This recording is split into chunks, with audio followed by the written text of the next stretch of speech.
Okey, Assalamualaikum. Saya Puan Syakil. Terima kasih soalan tu. And then, saya nak jawabkan soalan yang pertama lah. Apa maksud KSPK? KSPK is Curriculum Standard Prasekolah Kebangsaan, dan kita ada semakan terbaru iaitu semakan 2017 yang digunakan sampailah hari ini.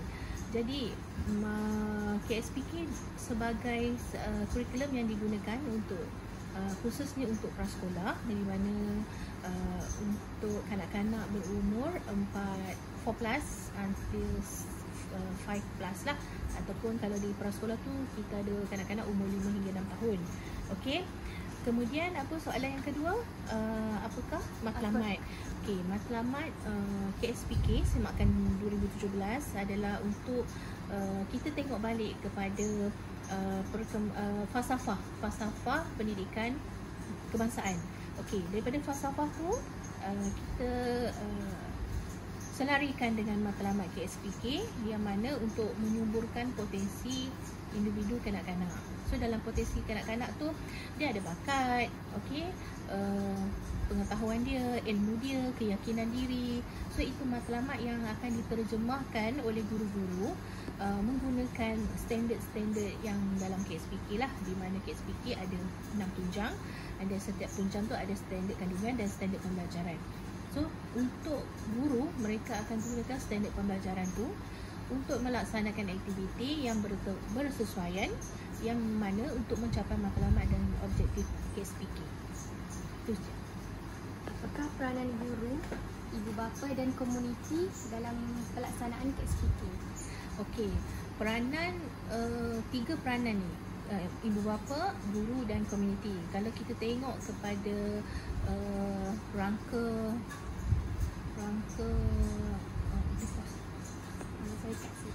okey Kak. Jadi kalau kita tengok kepada rangka transformasi pendidikan PS25, memang kita ada kombinasi antara guru, ibu bapa dan komuniti. Jadi tiga komponen ni adalah komponen yang bertanggungjawab untuk menterjemahkan kurikulum. Okey, sebagai contoh, kita fokus kepada guru lah. Okey, guru adalah pemangkin ataupun ejen perubahan yang akan membawa KSPK ni untuk kanak-kanak. Maksudnya kita tak boleh nampak macam mana kita nak KSPK ni kita nak bagi dekat kanak-kanak. No, kanak-kanak tak faham begitu. Jadi cikgu lah yang jadi ejen perubahan. Gunakan KSPK, letakkan dalam aktiviti untuk sampaikan kepada kanak-kanak. So daripada situ kanak-kanak dapat apa yang sepatutnya mereka dapat. Okey, iaitu hak pendidikan kanak-kanak. Okey, manakala kalau guru pula minta maaf, kalau ibu bapa pula adalah jalinan kerjasama. Okey, cikgu tak semestinya kena buat aktiviti dalam kelas sendiri-sendiri. Cikgu boleh gunakan guru sebagai cikgu boleh gunakan ibu bapa sebagai ahli dalam mendidik kanak-kanak.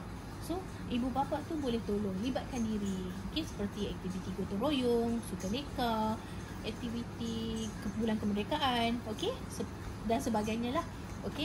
Mereka menjadi pembantu ataupun sokongan lah daripada segi tenaga ke wang ringgit ke idea.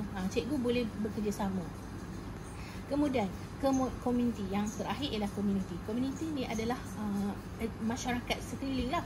Sebagai contoh, saya ambil sebagai komuniti seperti kawasan masjid, surau, ataupun rukun tetangga, ataupun kawasan-kawasan kilang ke, ataupun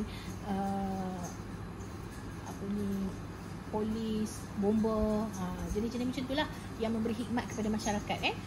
Jadi kita boleh gunakan idea ataupun kerjasama, pelibatan. Kita buat aktiviti dengan kanak-kanak prasekolah. Sebagai contoh, buat lawatan ke bomba, nak bagi tengok macam mana kerja bomba ke, tugas bomba macam mana, ataupun kita libatkan penggunaan tema. Contohlah tema pekerjaan. Kita bawa Okey, supaya kita nak boleh dedahkan kepada kanak-kanak fungsi komuniti dalam masyarakat tu macam mana, supaya mereka tak terasa terasing, tak terasa yang pergi sekolah hanya untuk sekolah saja, tapi dia nampak kat situ dalam sekolah dia boleh belajar bersama ibu bapa, dalam sekolah dia boleh belajar bersama komuniti. Itu adalah fungsi lah antara tiga komponen: cikgu, guru, ibu bapa dan komuniti. Cabaran dalam melaksanakan KSPK. Okey, cabaran ni kita fokus kepada siapa? Kepada guru. Okey, kalau guru, cabaran untuk melaksanakan selalunya kita nampaklah, berdasarkan pengalaman saya ni, kita nampak guru yang novice, guru yang baru bermula ataupun guru baru lepas perkhidmatan kan, baru lepas, mereka ada cabaran untuk melaksanakan KSPK, di mana kekurangan idea, kekurangan facilities, di mana mungkin ditempatkan di sekolah-sekolah pedalaman yang jauh daripada bandar, nak beli bahan pun susah. Jadi itu adalah cabaran. Yang cabaran pertama tu adalah kekurangan idea lah. Okay? Bila kita baru jadi cikgu, nak createkan ataupun cipta aktiviti yang sesuai berdasarkan KSPK, terhad, idea tu terhad sebab kurang pengalaman. Yang lain tu saya rasa tak adalah. Okey. Pada pandangan Puan, apa yang perlu ditambah dalam KSPK untuk pada masa akan datang? Okey, pandangan secara peribadi KSPK kita setakat ni, saya pun antara orang yang sebagai ejen perubahan lah, menggunakan KSPK di sekolah. Saya nampak KSPK untuk setakat ni sangat sesuai. Okey, standard yang ditulis untuk diterjemahkan kepada murid-murid sangat sesuai. Namun kita boleh tengok perubahan terkini disebabkan KSPK akan ada yang terbaru, iaitu kurikulum prasekolah 2026, di mana standard yang ada dalam KSPK tu diperinci dan dimudahkan lagi untuk cikgu guna.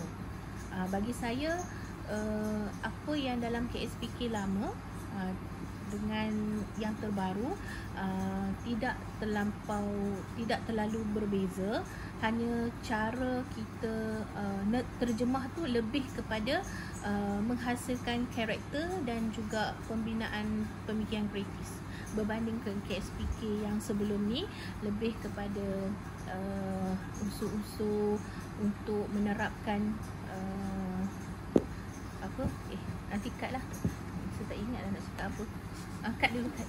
Okey, di mana KSPK sekarang lebih menumpu kepada pembinaan insan seimbang dari segi jeris lah, berdasarkan tunjang-tunjang yang mereka ada dalam KSPK semakan 2017, di mana mereka telah revise, buat baru KSPK kurikulum prasekolah 2026, di mana mereka lebih menumpukan kepada pembinaan karakter, iaitu insan sejahtera. Okey, itu je.